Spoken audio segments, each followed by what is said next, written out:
பாக்யஸ்தானாதிபதி சுக்கிரன் சொந்த வீட்டில் ஆட்சி. புதனும் இதே வீட்டிற்கு சஞ்சாரம் செய்கிறார். தனஸ்தானாதிபதி பாக்யாதிபதி சுக்கிரன் ராசியாதிபதி ஜீவனாதிபதியின் கூட்டணி என்பது 9ஆம் அதிபதி 10ஆம் அதிபதியின் கூட்டணியாக மாறி தர்ம கர்மாதிபதி யோகமாக வேலை செய்கிறது. புதன் சுக்கிரன் கூட்டணி என்பது மகாவிஷ்ணுவும் மகாலட்சுமியும் ஒன்றாக சேரக்கூடிய அமைப்பு.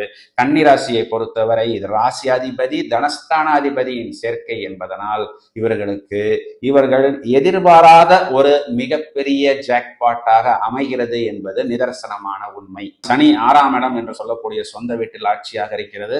உபஜயஸ்தானங்கள் என்று சொல்லக்கூடிய 3, 6, 11ஆம் வீடுகளில் அசுப கிரகங்கள் நன்மையைத்தான் செய்யும். ஏனென்றால் 6ஆம் வீடு என்பது 10ஆம் வீட்டிற்கு 9ஆம் வீடாக மாறுகிறது, 9ஆம் வீட்டிற்கு 10ஆம் வீடாக மாறுகிறது. அதாவது ஜீவனத்துக்கு பாக்கியம், பாக்கியத்துக்கு ஜீவனம்.